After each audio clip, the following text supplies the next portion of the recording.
Hi guys, I'm Ben from Adaptalux and welcome back to the monthly macro photography competition where every month we choose a different theme and you guys can go away and take some cool macro photos for a chance to win some prizes. This month is an extra special month. We've got an extra special prize and it's going to run for 2 months rather than 1.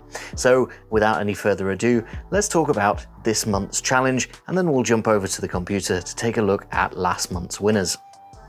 The theme for both December and January is going to be freezing. Of course, here in the Northern Hemisphere, it is winter time and everything is a little bit colder. There's lots of ice and snow around. So we want you to go out, take some macro photos of anything that you can interpret as freezing. Be creative and try and get some interesting macro photos to enter over on the Adaptalux Facebook community page, which is where you need to head to enter your photos. I'll put a link down in the description, and on the top of that group there is a pinned post all about the competition. You just need to enter some photos as individual comments on that post and you'll be automatically entered to win some prizes.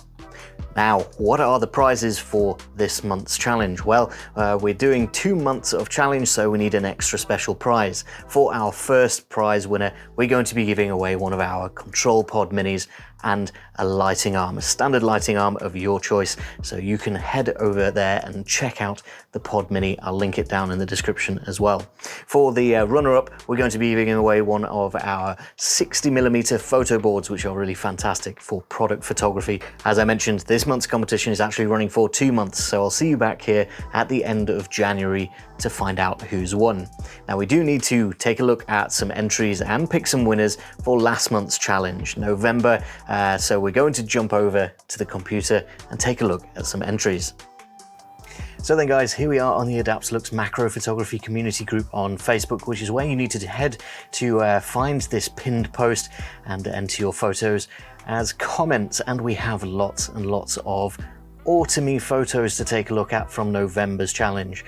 Lots of really nice colors and really nice images. Unfortunately, we don't have time to get through them all, but we do have some notable entries, of course, a runner-up and a winner. So let's get started with our first notable entry. Gordon has been lying down in the undergrowth to capture this photo, really nicely lit, of the underside of a mushroom, and this is surprisingly tricky to do. You need some really highly controllable and directable light source to hide behind this mushroom, or perhaps light right from above, so that it glows through from the underside. And these things are actually quite thick, so this is a very powerful light source. I'm not sure what Gordon has used, whether or not it's an Adaptalux light, I don't know. Maybe some sort of flash just up off the top of the frame there. But what's particularly interesting to me is the nice glow that's created all along the bottom of the image here, with this still really nice sharp undergrowth with, I think these are pine needles all across the floor. So overall, this is just a really nice image, really nicely lit and really detailed. So thank you very much for entering your photo, Gordon. We hope to see more from you in the future. Next up, we've got more detailed undergrowth, this time from Christina, who's been photographing frozen leaves. This looks like some sort of puddle, maybe, as the leaves have settled in it, it's frozen over. And we've got these amazing cracks, and the interesting way that the water is frozen is really, really apparent here. The surface tension on the water has created these really nice patterns all in the ice, which is then broken up by the color and the detail and the sharpness of the leaves. This is overall just a really fantastic image, and the more you look at it, the more there is to see. So I do recommend going and checking this one out in person. All of these tiny little bubbles, and it's just a very nice image. Thank you very, very much for entering it, Christina. We hope to see more from you in the future. Next up, we've got another familiar face. We've got Behind the Lens, and he, I think, won last month's competition with another similar, very detailed bug image.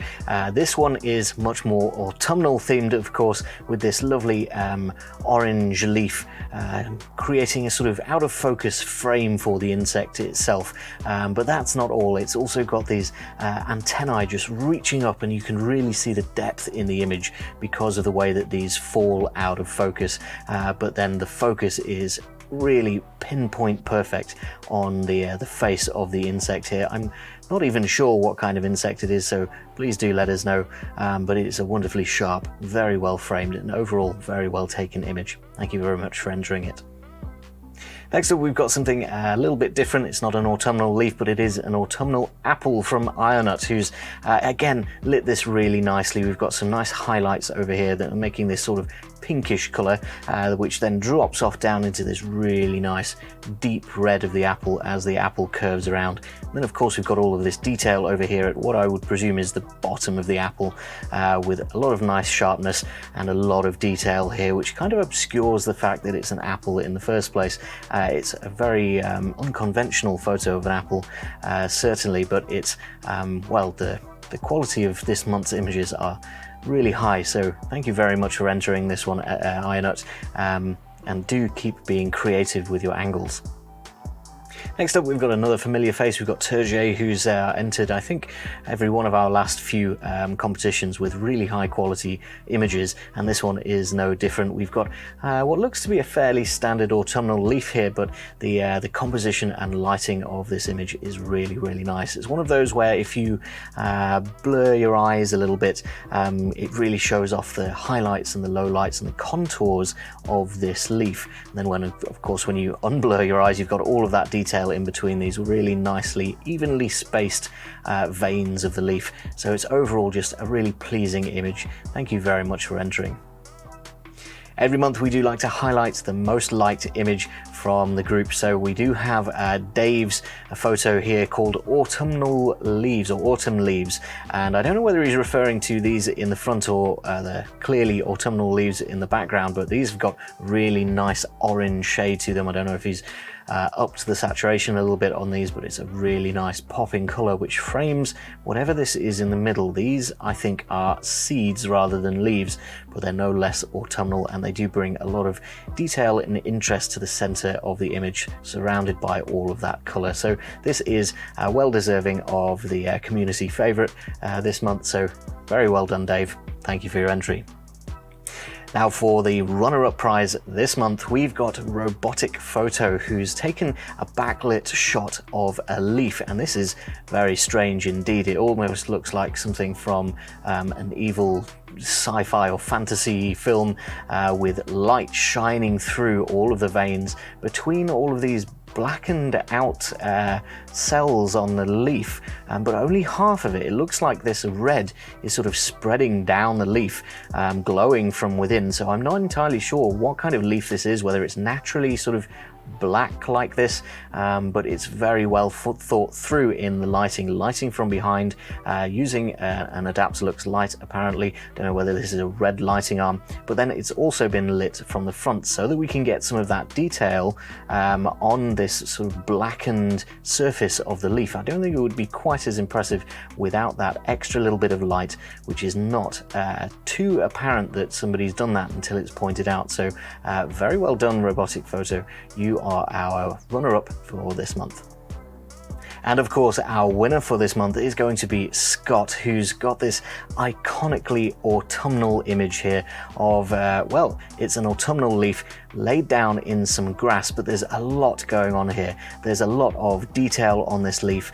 I think this is natural lighting shining through the leaf, casting some shadows of the grass behind it, and then highlighting all of these veins and capillaries in the leaf itself. But it's also creating some nice bokeh in the background. It's highlighting just a tiniest little spider web across the top of the leaf. It's got some nice brim lighting along the leaf, and there's a fair amount of what looks to be movement going on in this image. I don't know whether that's actual movement or whether the wind is blowing in the background, but it's just a really, really nice image, and it encapsulates autumn absolutely perfectly. So thank you very much for this image, Scott. You're our winner for this month. Thanks once again to everybody that took the time to enter November's challenge, and do remember to head over to the Facebook page to enter some photos for December and January's challenge. The theme was freezing, and the link is down in the description. If you need a little bit of inspiration of what you might want to photograph, I will link to a couple of videos just here that might give you a few ideas. And all that's left for you guys to do is hit the subscribe button so that you're here in 2 months' time for another video just like this one. Thank you very much for watching, and I'll see you next time.